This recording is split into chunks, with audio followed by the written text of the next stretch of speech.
Lay lay lay lay hav hav hav hav. Haf haf haf haf. Haf haf haf haf. Taçi Bey.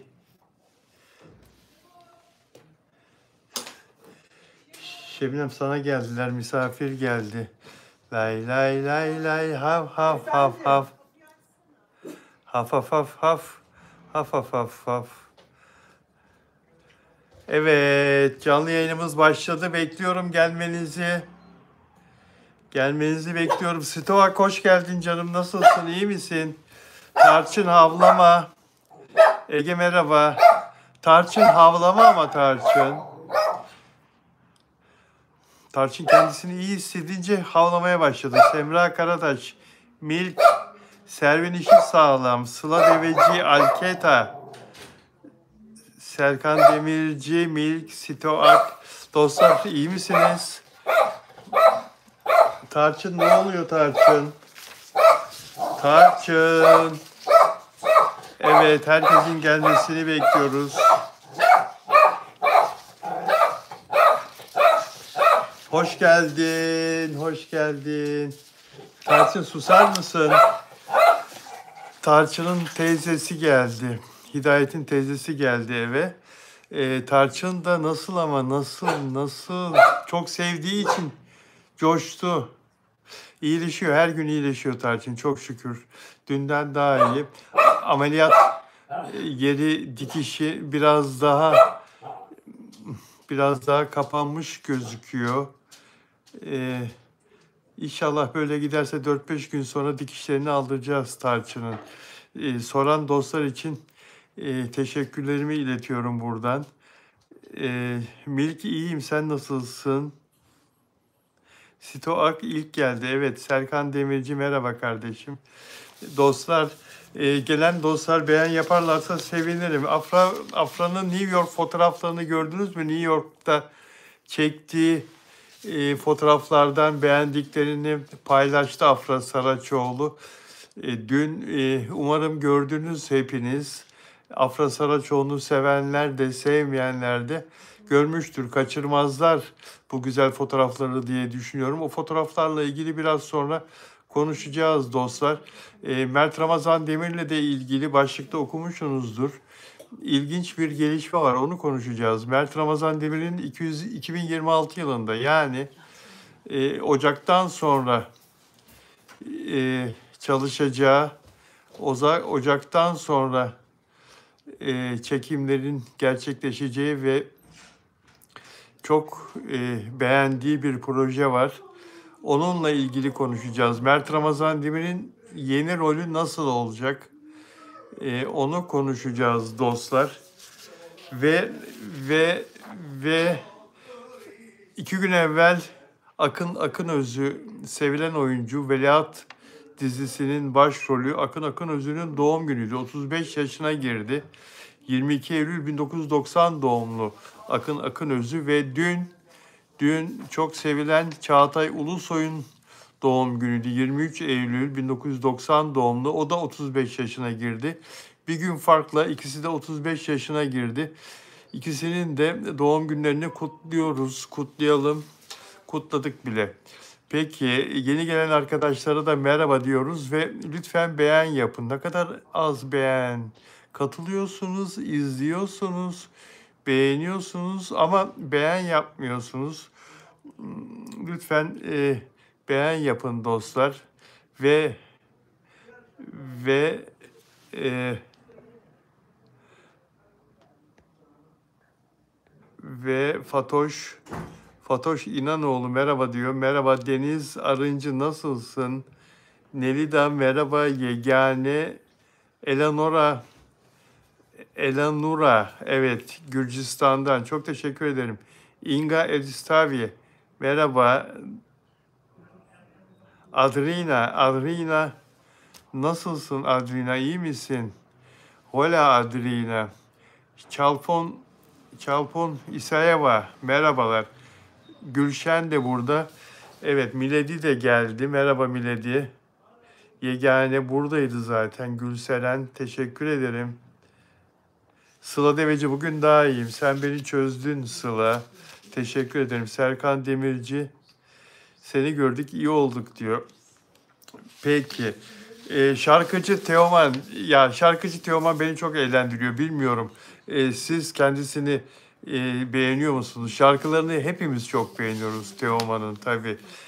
Pek çok şarkısı hit olmuş durumda. Yıllardır dinleniyor. Şarkıcı Teoman'ın şu sözüne bakar mısınız? Ben yarı emekli olmaya karar verdim. Çalışmak berbat. Çalışmamak daha berbat. Hakikaten çalışmamak çok kötü bir şey. Çalışmak da diyor berbat diyor. Teoman. Yarı emekli olmaya karar verdim diyor. Çalışmak berbat, çalışmamak daha berbat. Ya bu Teoman bir kere konuşuyor, ayda bir konuşuyor ama tam konuşuyor. Komik adam Teoman'a buradan sevgilerimizi yolluyoruz. Teoman çok çekmiş zamanında. Teoman'la ilgili bir iki şey söyleyeyim peki. Bugün her şeye sahip Teoman. Maddi manevi her istediğine kavuşmuş. Ama çocukluğuna çok zor geçmiş. Baba yok başlarında. Bir anne eline bakıyor. Anne ve teyze ve Teoman hepsi aynı evde kalıyorlar. Ve annesinin kazandığı, teyzesinin kazandığı zar zor yetiyor. Hep gözü dışarıda Teoman'ın. İnsanların giydiklerinde, insanların oyuncaklarında, çocuk yaşta başkalarını takip ediyor ve imreniyor. Ve çok sıkıntılı bir çocukluk dönemi, bir okul dönemi. Sonra işte müzikte geliştikçe ve müzikte para kazanmaya başladıkça annesine eve yardımcı oluyor ve annesini rahat ettiriyor en sonunda. Sonra da Türkiye'nin en çok sevilen sanatçıları arasına giriyor ama çok zor, çok zor bir 16-17 sene, 17-18 sene hatta bir çocukluk dönemi geçiriyor. Yani aç yatıyor diyebiliriz çocukluğunda çoğu geceler. Ve şimdi de herkesin çok sevdiği bir şarkıcı Burak Özçivit. Burak Özçivit ve Fahriye Evcen. Gazeteciler, muhabirler haber bulamadıkları zaman Burak Özçivit ve Fahriye Evcen boşanıyorlar haberi yapıyorlar arkadaşlar. Bu hakikaten son 2-3 senedir böyle. Yani bir şekilde evliliklerinin kötü gittiğini ve neticeleneceğini haber yapıyorlar. Fahriye Evcen ve Burak Özçivit. Kaç kere bunun böyle olmadığını söylediler. Muhabirlerin haberlerini yazarken iddia ettikleri konunun hiçbir türlü gerçekleşmemesi de o muhabirler adına hakikaten çok üzüntü verici, meslek adına da çok kötü bir şey, yanlış bir şey. Ve Burak Özçivit yine bir açıklama yapmış. Yalan dolan bıktık artık demiş bizimle ilgili yaptığınız boşanma haberlerinden. En son haber hatırladığım kadarıyla 2-3 gün evvel yayınlanmıştı ve Burak Özçivit'in bütün mallarını, gayrimenkullerini ucuza artık kaç lira verirlerse o fiyata satmak üzere emlakçılarla anlaştığını yazmıştı bir muhabir. Kelepir fiyatına evlerini satışa çıkardı. Gerekçesi de işte karısından boşanacak ve yurt dışına gidip yerleşecek şeklinde bir haberdi. Yalan dolan diyor, bıktık artık diyor. Ben şunu söyleyeceğim Burak Özçivit ve Fahriye Evcen'le ilgili. Bugüne kadar hiçbir muhabiri dava etmediler, mahkemeye vermediler. Haklarında yapılan yalan haberden dolayı. Hakikaten bu konuda hiçbir ünlüye benzemiyor bu çift. Kendileriyle ilgili ne kadar yalan yanlış, canlarını sıkan haber yapılırsa yapılsın, hep böyle sosyal medyadan işte bıktık artık manasında çok da sert olmayan açıklama yaparak konunun yalan olduğunu söylüyorlar. Artık buralarına gelince o da. Yani kolay kolay da bir açıklama yapmak tarzları değil. Ya ben onlara şunu tavsiye edeceğim.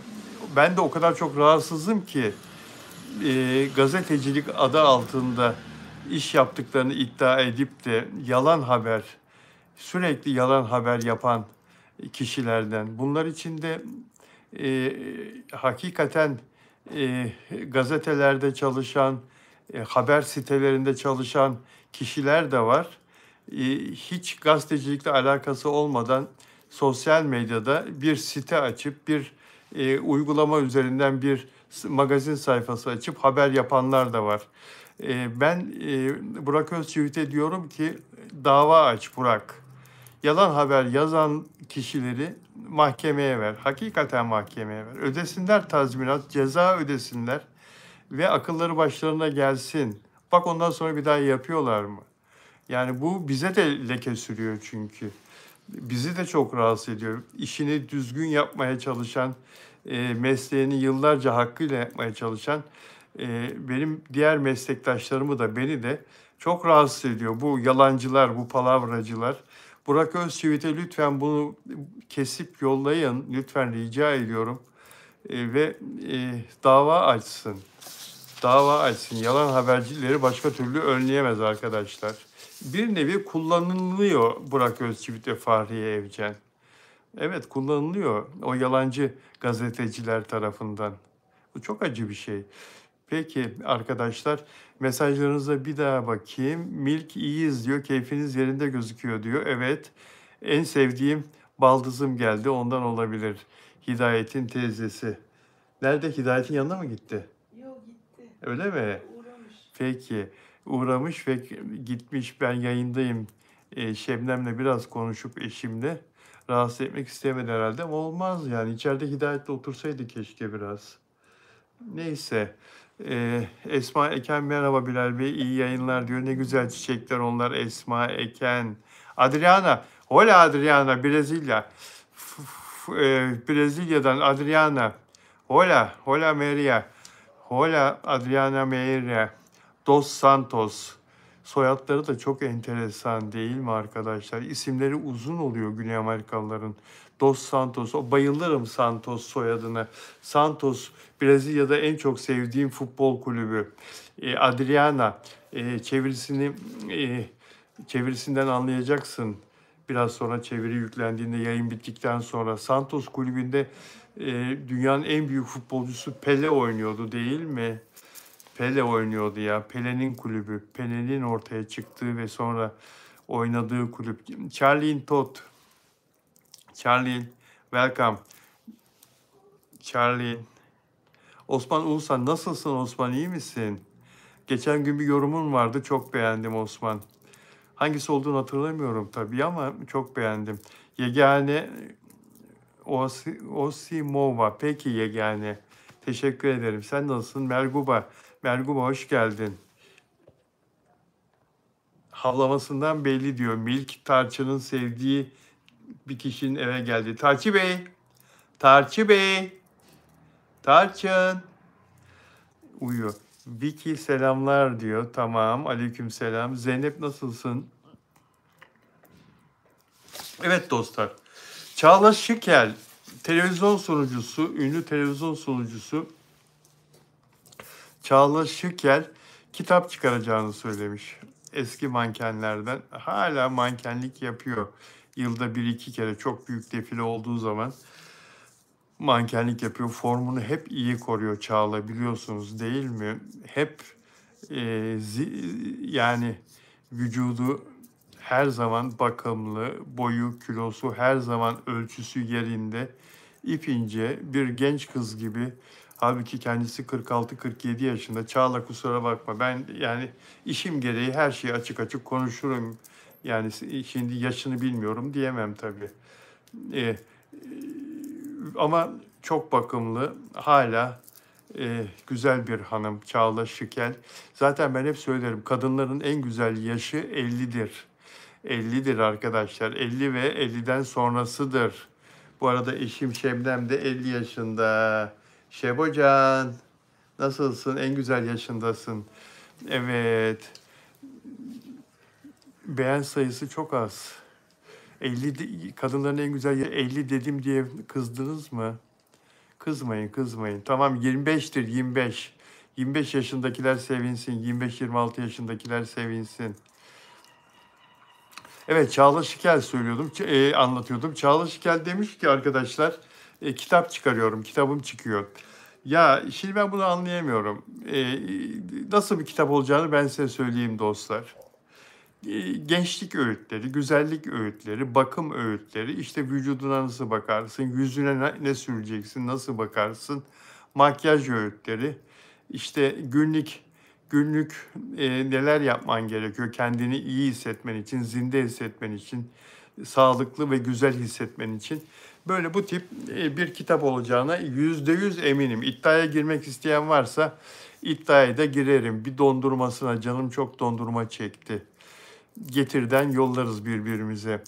Yani e, %100 böyle. Ya buna gerek yok ki Çağla. Yani neden? Bunun da amaç belli. Para kazanmak. Para kazanmak için hepsi birbirine benzeyen ama çıkaranların isimlerinin farklı olduğu, çıkaran kişinin farklı olduğu böyle o kadar çok kitap var ki ünlü hanımların çıkardığı, influencerların çıkardığı, işte mankenlerin çıkardığı, ne bileyim güzellik salonu sahiplerinin çıkardığı, benzer o kadar çok kitap var ki diyetisyenlerin çıkardığı. Ya tamam kitap düşmanı elbette değilim. Konu o değil. Çok farklı bir şey söylüyorum. Yani ama yani kadınların zaaflarından faydalanıp da para kazanma arzusu, hırsı bana yanlış geliyor. Çağla Şikel onun yerine hayatta neler yaşadın? Bebekliğinden, çocukluğundan itibaren başından neler geçti? Okulların nasıldı? Türkiye Güzellik Kraliçesi oldun sen. Bayağı Miss Turkey, Miss World'ün Türkiye yarışması. Ee, 1997 galiba. Onun öncesinde ve sonrasında yaşadıkların, dünyanın her tarafında modellik yaptın, mankenlik yaptın. Bazılarına ben de seninle beraber geldim de. Japonya'ya mesela gittiğinizde bir grup manken, ben de vardım sizin yanınızda. Tokyo'daki defilede ben de vardım. Cannes'da Mayo defilesinde Fransa'nın Cannes şehrinde podyuma çıktığında ben de oradaydım. Naomi Campbell'la aynı podyumda yürüdüğünde, Stuttgart'ta, Düsseldorf'ta, Frankfurt'taki fuarlarda ben de vardım filan. Yani ve pek çok daha başka yerlerde, Paris'te, Londra'da, pek çok yerde defilelere katıldın. Türkiye'nin en ünlü üç mankeninden biriydin bir dönem. İşte o anıların, ne bileyim ben, bekarsın, ilişkilerle ilgili yazmak istediklerin, erkek arkadaşlarınla ilgili yazmak istediklerin, ne bileyim yani tavsiyeler genç kızlara filan. Bu tür bir kitap çıkar, canımı ye. Hakikaten canımı ye. O zaman diyeyim ki vay anasını ya, helal olsun bu kıza be. Ne güzel bir şey yapmış. Hem hayatını anlatmış, hem meslek yaşantısını anlatmış, hem özel hayatından da bahsedip genç kızlara öğütler vermiş, nasihatler vermiş. İşte budur yani. Senin yapman gereken budur. Bak o zaman kaç satıyor kitabın ve ne kadar büyük bir para kazanıyorsun ve ne kadar büyük bir e, ivme kazanıyorsun. Ne kadar çok konuşuluyorsun medyada, her yerde. Bunu yapsana. Böyle bir şey yap. Yüzünüze salatalık sürün. Ondan sonra muz yemeyin, şişmanlatır. Salatalık yiyin. Bunları zaten herkes söylüyor. Böyle bir kitap çıkaracağını adım gibi biliyorum. Yapma. Yaptın galiba. Baskıda, matbaada galiba kitap. Ama ben de bunu böyle anlatırım, söylerim. Bu işin aslı budur. Böyle olması gerekir diye anlatırım. Çünkü ben e, açık açık konuşan bir gazeteciyim. Dostlar, arkadaşlar, merak ettiğinizi biliyorum. Afra Saraçoğlu ve Mert Ramazan Demir de konuşacağız. Neslihan Keskin, aleykümselam. Simon Enid. Simon Enid. Hi, how are you? Deniz Arıncı, tarçınma geçmiş olsun diyor. Tarçı Bey uyuyor. Tarçı Bey uyuyor. Zeynep evet dedi, kaldı orada Zeynep. Ya bu niye takılıyor? Zeynep bana selam vermiş. Aleykümselam. Bu takılıyor, mesajlar yürümüyor, geçmiyor. Alta doğru gitmiyor.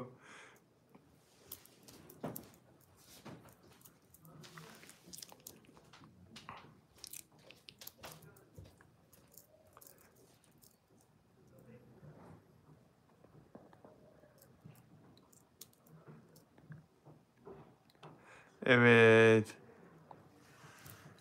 Good day Mr. Bilal diyor Charlie'in. Thank you very much. Good day. Ay Yıldız selam. Avakorava. Fatih Reyhan. Fatih Reyhan da ayrılmak istiyor arkadaşlar. Ayrılsın. Kendisini şu anda engelliyorum. Güle güle. Semra Şener. Yani hakaret edenler, kötü mesajlar yazanlar burada bizimle olmasına gerek yok. Gitsinler layık oldukları yerlerde dolaşsınlar. Bizim buradaki arkadaşların, beni izleyen arkadaşların hepsi kaliteli insanlar. Dünyanın her tarafından takipçilerim. Çok teşekkür ederim onlara ve Türkiye'nin her tarafından dostlar burada. Çağla Şikel konusunda böyle geçtikten sonra Mert Ramazan Demir ve Afra Saraçoğlu ile ilgili konuşmamızı biraz sonra yapalım arkadaşlar. Sizlerden gelen mesajlara da baktım, selamlarınızı aldım. Çok mutlu oldum. Gülşen Durmaz, Afra hakkında yorumları çok kötüydü. Magazin adamı olarak hiç kim ya öyle bir ben buraya yazdığın isimde bir magazinci tanımıyorum arkadaşlar. Herkes magazin yapıyor. Magazinden nemalanmak istiyor. Öyle bir magazinci tanımıyorum. Öyle bir gazeteci yok arkadaşlar. Yani onu da söyleyeyim yeri gelmişken. Diyor ki arkadaş işte bilmem ne ismini yazmış. Onun yaptığı bugün diyor YouTube'da diyor Afra yorumları çok kötüydü diyor. Yani yok öyle bir gazeteci yok ki zaten. Ben yılların 50 yıllık 49 yıllık gazeteciyim. Hiç duymadığım isimleri YouTube'da para kazanmak için çekim yaptıklarını falan görüyorum. Bir şey de izlenmiyor. Kimse de izlemiyor zaten. İşte Instagram'da reklam alabilmek için magazin sayfaları açıyorlar. Reklam alıp para kazanabilmek için falan. Ama bunlar gazeteci değil. Bunlar televizyoncu değil. Bunlar magazini kullanıp nemalanmak istiyorlar. Bir şey bilmedikleri için de hem gazeteciliğin prensiplerini, ilkelerini bilmedikleri için de hem de haberlerin iç yüzünü bilmedikleri için de saçmalıyorlar. O yüzden gerçek gazeteci olan arkadaşları takip edin. Onların hesaplarına girip, kanallarına girip izleyin. Anlatabiliyor muyum? Onun nasıl gerçek gazeteci olduğunu da anlamak kolay aslında. Anlayamadığınız zaman da bana sorun, ben yine size yardımcı olurum, söylerim. Teoman'ı dinlemiştim diyor, gençler meslek yapsınlar demişti. Çok haklı, meslek bir altın bilezik diyor Ay Yıldız. İyi yayınlar diyor Sena. Sena çok teşekkür ederim kardeşim. Evet, bir hostesin söyledikleri çok enteresan. Betty isimli bir hostes İngiltere'de bir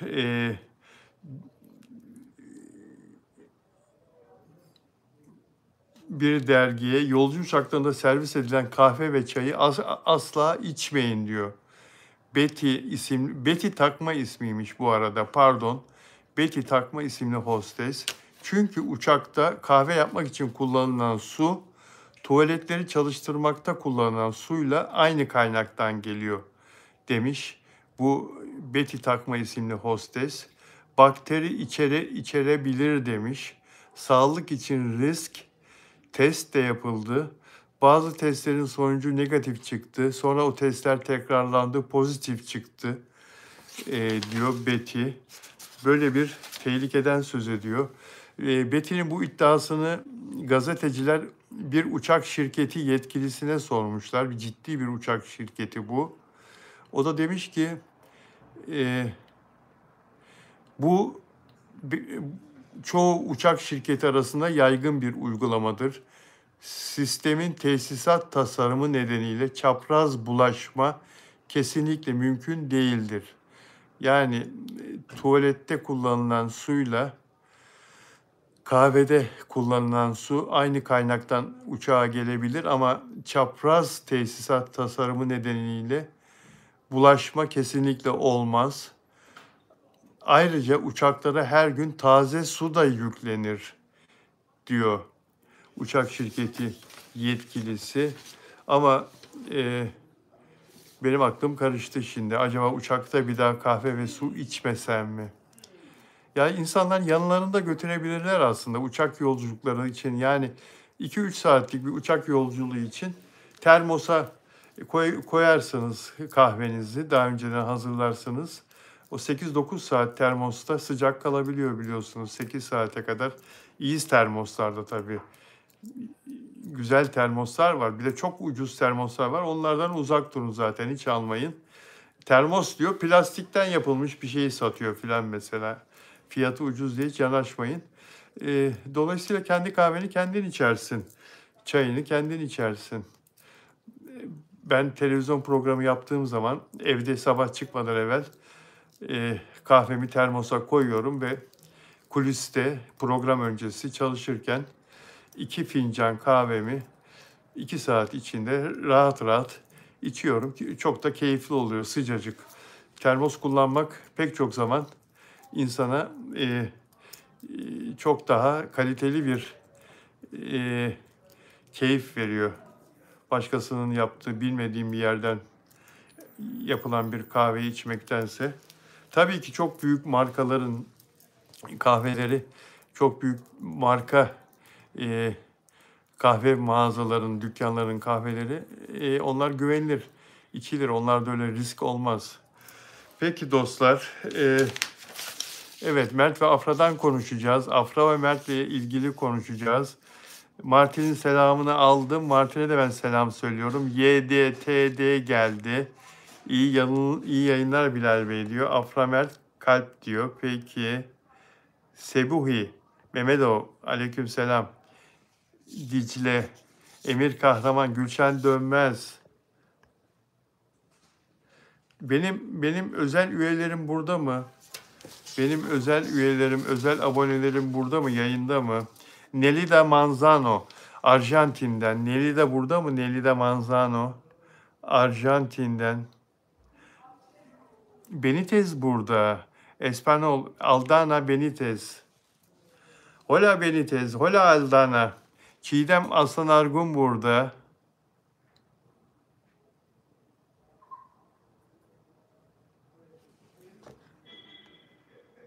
Çiğdem görmedim ya. Onların önemi yok Çiğdem. Çiğdem bazı magazin sayfalarının yazdıklarını söylüyor da Çiğdem hiç onlara yani takılmayın. Hiç takılmayın onlara. Murat Raif, hello from London diyor. Murat Raif, hello my friend, hello. Monica Landi, no tenemos tractor, İspanyol. Monica, hola Monica. Hatice Çoruh, Emih Kahraman, best model erkek başvuruları ne zaman başlar bilen biri söylesin diyor. Meryem, iyi yayınlar diyor. Teşekkür ederim.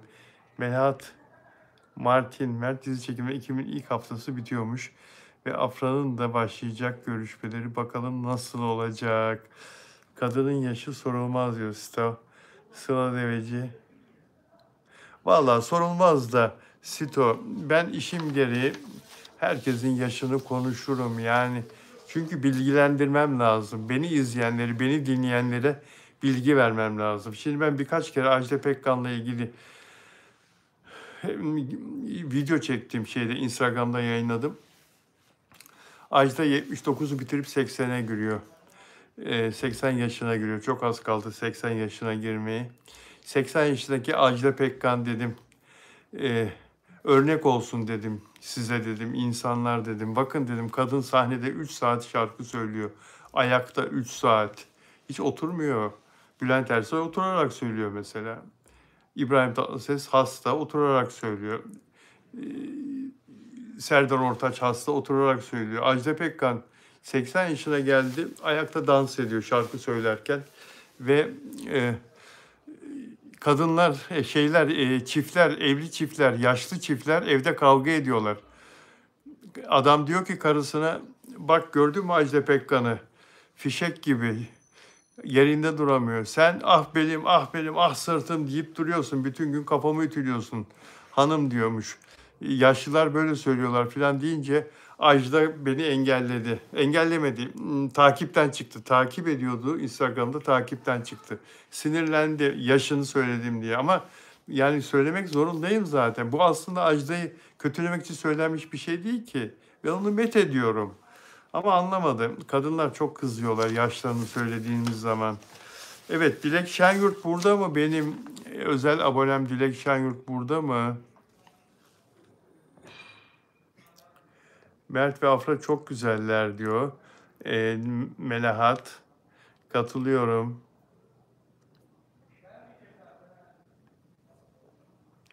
Yes, Nelida. Nelida hola. Hola Nelida. Nelida geldi. Nelida Manzano. Arjantin. Özel üyem Nelida burada mı diye soruyordum. Özel abonem geldi. Geldi. Ah bir İspanyolcayı bilsem. Tengo mucho aprecio diyor. Peki. Güzel bir şeyse aynısını ben de sana diliyorum. Nelida. Güzel bir şey olmayanı zaten yazmazsın. Nelida burada. Nelida Manzano. Arjantin. Nelida da Afra Saraçoğlu, Mert Ramazan Demir. Özellikle Afra Saraçoğlu'nu seviyor. Hayranı. Afra Mert üzmesin artık diyor. Kırcalı barışsın diyor. Florina Şahabani. Hello from Kosova. Hello Florina Şahabani. Hello welcome. Martin Afra'ya kimse kibirli demesin. Daha ne kibir olsa var yahu. Afra sıfır kibir. Katılıyorum. Katılıyorum Martin. Sana çok katılıyorum. Sena Naz Coşkun bana selam verdi. Aldım selamını. Dostlar, Claudia Estel Madriz Ordonez. İşte bir Güney Amerikalı da. Hola desde Nikaragua. Vay Nikaragua. Nikaragua'da geçen Amerika ile bir savaşları var. Nikaragua'nın iç savaşıydı o. Ve Amerika'dan da birlikler gelmişti. İç savaşta ortalığı karıştırmak için CIA ve bir gazetecinin orada yaşadıklarını anlatan müthiş bir filmdi. İsmini hatırlayan varsa yazsın. Ama bu benim söylediğim 40 yıllık bir sinema filmi. Nikaragua'da geçen iç savaş zamanı. Claudia Estela, bunu tercüme edeceğiz ya, altyazı yazacağım ya ben. Altyazıda İspanyolca geçecek ya. O zaman bu söylediklerimi lütfen anladığın zaman arkadaşlar yazamazsa o filmin adını sen yaz, olur mu? Müthiş bir filmdi. Nikaragua'daki iç savaşta geçen bir gazetecinin yaşadıklarını anlatan bir sinema filmiydi. Müthiş bir fotoğrafçının, gazete foto muhabirinin. Müthişti. Eğer o filmi bulabilirseniz seyredin mutlaka. Filmin başından sonuna kadar oturduğunuz yerden kalkamazsınız. O kadar söyleyeyim. Tuvaletiniz de gelse tuvalete bile gitmek istemezsiniz. O kadarını söyleyeyim size. Çivilenmiş gibi oturur, gözünüzü ekrandan ayırt edemezsiniz. Claudia Estela Madriz Ordonez. Hoş geldin, welcome. Hola, hola Claudia, hola. Mizgin Ada. Mizgin Ada. Nedir bu? Afra'ya herkes kötü konuşuyor, yeter ama diyor. Mizgin boş ver ya. Meyveli ağaç taşlanır. Hiç canını sıkma. Afra baş tacı. Dilsoda Babajanova. Özbekistan. Welcome. Hoş geldin. Hoş geldin. Martin. Biz Selanik göçmeniyiz. Afra memleketlim benim. Aile bağlantımız güçlüdür bizlerin. Doğru. Sevim Özdemir. Aynen Bilal Bey diyor. Almadan diyor. Bonjour Bilal. Nims Afram. Afram Nims. Okey. Lydia Dupoy, kendisi Lydia Fransa'dan. Sevim Özdemir nazar boncukları. Melahat Veliyeva, Hatice Çoruh. Peki o filmi bulamadınız galiba. Bir saniye. Bir saniye. Şuraya bakayım. Hemen dönüyorum.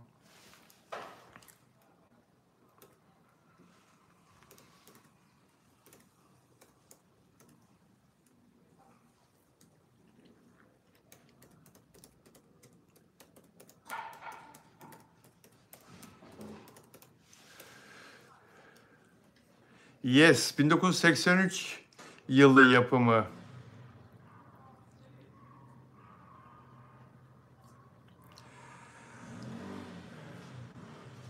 Nikaragua'daki Somoza rejiminin devrildiği Sandinist devrimi sırasında geçen filmin yönetmenliğini Roger Spottiswoode yapıyor. Spottiswoode yapıyor. Wood. Evet. Filmin ismini hadi söyleyeyim peki. Ateş Altında. Türkçesi Ateş Altında. Türkçesi Ateş Altında, 83 yapımı. 40 yıl demiştim, 42 yıllık film. Under Fire. Under Fire. Netflix'e bakın. Ee, varsa mutlaka izleyin. Under Fire.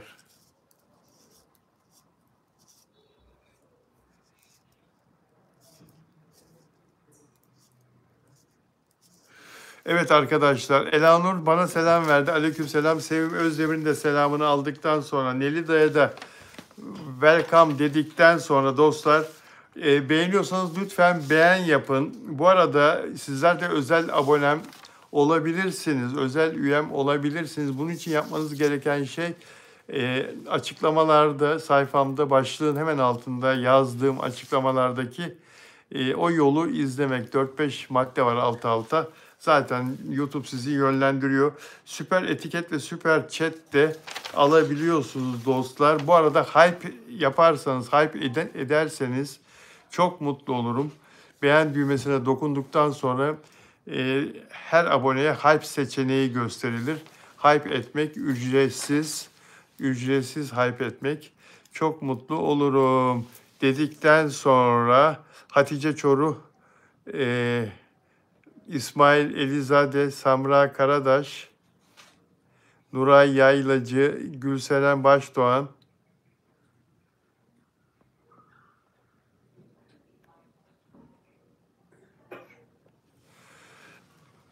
Şebnem Keçecioğlu, Melahat Veliyeva, Nuray Yaylacı. Merhaba Bilal kardeşim diyor İranlı takipçim. Merhaba Sadun Akil. Vicky diyor ki ben uçaktaki hiçbir şeyi almam diyor. İçecekleri ve yiyecekleri. Stoak ben birçok sahte profillerden hem Afra hem Mert yazılanlar normal değil. Evet, aynen öyle arkadaşlar. Dostlar, sizleri çok seviyorum ve Afra Saraçoğlu'nun fotoğraflarını konuşalım. Sonra Mert Ramazan Demir konuşacağız. Afra'nın New York fotoğrafları, kendi çektiği pek çok fotoğraf içinden seçtiği 17 fotoğrafı yayınladı Afra Saraçoğlu. Büyük bir keyifle post atmış. Bazılarını story'de de paylaştı. Ben en çok lila renkli, etekli, lila renk etek var ya, onu çok beğendim. O renk ne kadar güzel bir renk. O etek ne güzel duruyor altında. Bol bir etek. Yere oturmuş, uzanmış. Bir de o dev pizzayla çektirdiği fotoğraf. O da çok ilginçti. Ve Hakan'la o merdiven fotoğrafından vazgeçemiyor. New York'a ilk geçtiğinde babasının Washington'daki evinden, New York'a ilk geçtiğinde Hakan'la beraber bir evin merdivenlerinde otururken bir gece çekilen o fotoğraftan hiç vazgeçemiyor. Ben de ona demiştim ki o zaman taşa oturma, çocuğun olmaz, hasta olursun demiştim, üşütürsün. Afra demiştim, hatırlayın. O fotoğrafın başka bir versiyonunu paylaştı. Bu sefer sağ tarafa bakıyorlar Hakan'la beraber. Hakan Yıldırım modacı ve tebessüm ediyorlar, gülüyorlar. Ayrıca yine taşa oturduğu bir fotoğrafı paylaşmış. Başka bir yerde, başka bir şekilde. Ya bu kız niye bu kadar çok taşa oturuyor? Söyleyin buna. Bakın kendisine dikkat etsin sağlığına. Gencim bana bir şey olmaz falan diye düşünüyor. Belki de hiç düşünmüyor. Aklına bile getirmiyor. Her gördüğü yerde taşa oturuyor bu kız ya. Yanlış yapıyorsun Afra Saraçoğlu. Allah Allah. Sağlığına dikkat et. İnsanlar seni çok seviyorlar. Aman diyeyim. Afra Saraçoğlu'na da ben birçok sahte profillerden diyor story okudum demin. Esma Eken.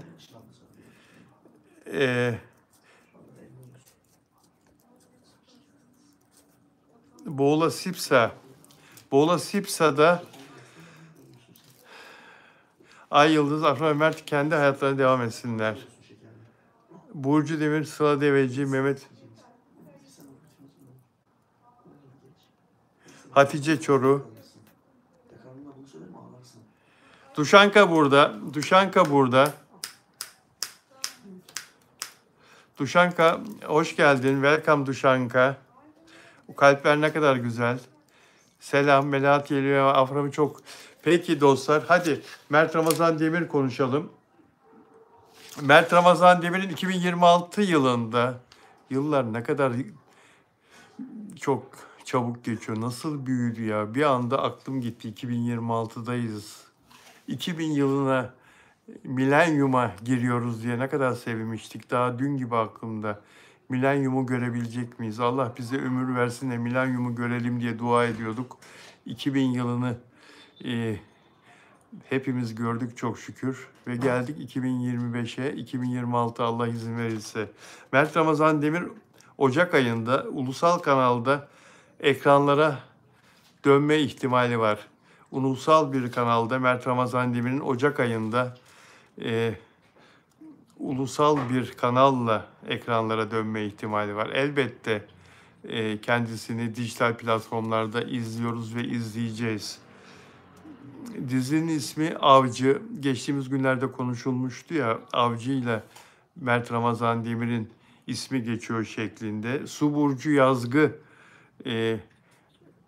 partner olma ihtimali var ama daha bunların hiçbiri kesin değil. Mert Ramazan Demir'in bu projeyi çok beğendiğini biliyorum ama kesin bir anlaşma yok. Bir ön görüşme şeklinde gerçekleşmişti ve Mert senaryoyu okudu, hikayeyi okudu, senaryoyu okudu. Yazıldığı kadarıyla şöyle bir baktı ve beğendi.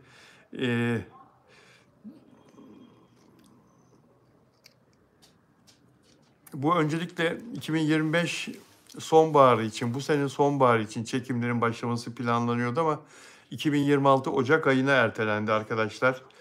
TRT1 için hazırlanan bir dizi. Çok merakla beklenen bir proje bu.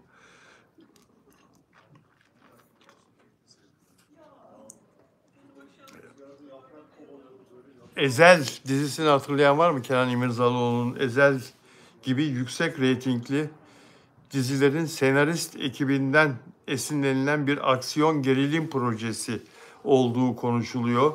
Karanlık bir intikam hikayesi veya yeraltı dünyası temalı bir kurgu bekleniyor arkadaşlar. Yani yeraltı dünyası temalı ki bu Uğur Güneş, oyuncu Uğur Güneş, Çukur ve Kuruluş Osman gibi dizilerden tanıyoruz kendisini. O başrollerden birinde yer alacak. Mert Ramazan Demir'in ismi bu projeyle yoğun bir şekilde geçiyor. Henüz resmi bir anlaşma yok. Ancak Mert Ramazan Demir'in bu projeye sıcak baktığı çok iyi biliniyor.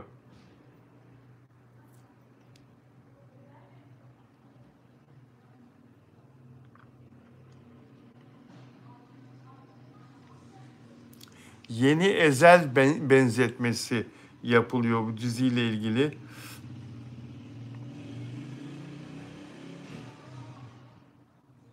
Bendeki bilgilere bakıyorum. Buraya aldığım notlara bakıyorum.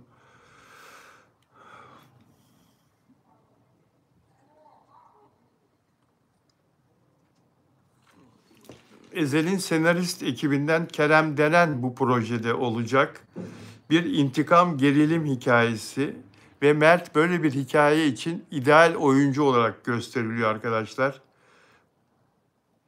Ve bu projeyle Mert Ramazan Demir'in kariyerinde yeni bir ivme kazanacağı, zaten ikondu ama daha da sivrileceği konuşuluyor.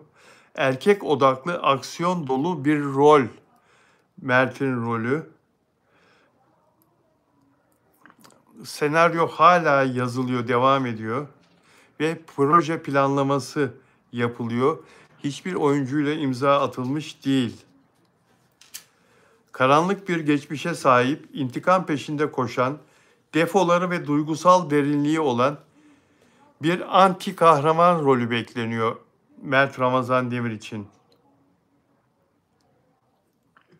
Mert'in Yalı Çapkını'ndaki Ferit Korhan gibi karmaşık karakterden esinlenerek daha sert ve yeraltı dünyası temalı bir figür olacağı söyleniyor buradaki rolünün. Ezel benzeri bir intikamcı benzetmesi yapılıyor. Zeki, karizmatik ama travmatik bir adam. Mert Ramazan Demir gibi yakışıklıya ne büyük bir tezat değil mi? Nasıl yakışır? Bu rolün üstesinden nasıl gelir Mert Ramazan Demir? Müthiş, müthiş. Zeki, karizmatik ama travmatik bir adam. Herhalde kötüleri döven, kötüleri cezalandıran, çok zeki, çok karizmatik ve travmatik. Biraz kafası gidik. Çağatay Ulusoy'un rolüne benziyor mu biraz? Ama Mert Ramazan Demir'e çok daha fazla yakışır. Çok yakışıklı, baby face ama gaddar. Çok zeki, gaddar ama acımasız ama kötülere gaddar, kötülere acımasız. Vay! Mert'in son dönemde, bir dakika,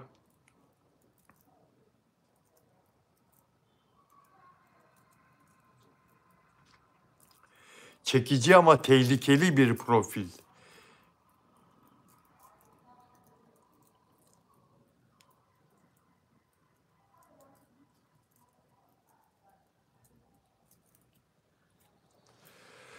Mert Ramazan Demir için ideal bu.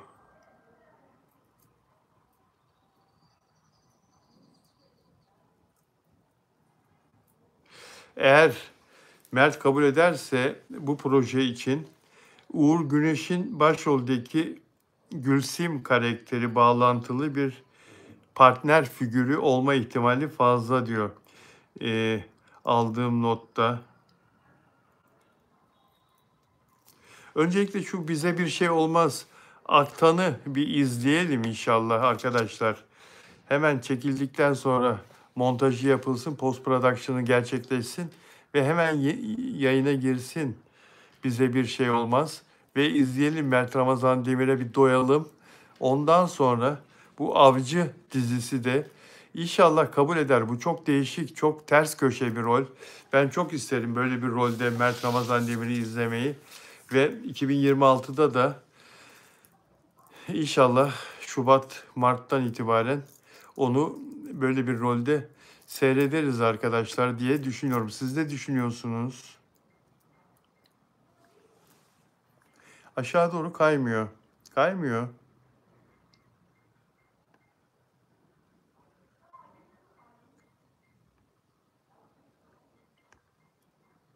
Yani Afra Saraçoğlu'na ileri geri konuşanlara Afra'nın hiç kafasını takacağını zannetmiyorum. Afra kendini bildikten sonra, onun arkasında böyle milyonlar olduktan sonra ve ona her gün moral veren sizler olduktan sonra onunla ilgili antilerin ne düşündüğü hiç önemli değil. Onu çekemeyenlerin, sevmeyenlerin ne düşündüğü hiç ama hiç önemli değil. Anlatabiliyor muyum arkadaşlar? Afra Saraçoğlu kendisine destek olanlara sarılacak kadar akıllı bir kız. Antileri, kendisini çekemeyenleri, kendisini kıskananları hiçbir şekilde kale almayacak kadar, moralini bozmayacak kadar akıllı bir kız. Lütfen sizler de Afra Saraçoğlu için endişelenmeyin. O herkesten çok daha zeki. Onu eleştirenlerden, onu olumsuz eleştirenlerden çok, Gülay Oduncu hoş geldin. Çok daha zeki Afra Saraçoğlu. O yüzden onunla ilgili olumsuz eleştiriler, kötü eleştiriler, onu karalayan eleştiriler vız gelir tırıs gider Afra'ya. Anlatabiliyor muyum dostlar? Sizleri çok seviyorum. İyi ki varsınız. İyi ki benim takipçimsiniz. İyi ki sizlerle her gün saat 18'de haftanın 7 günü burada buluşuyoruz. Bu arada bugün sevgili Zeki Müren'in benim çok iyi dostumdu. Allah rahmet eylesin. Türkiye'nin en büyük sesi.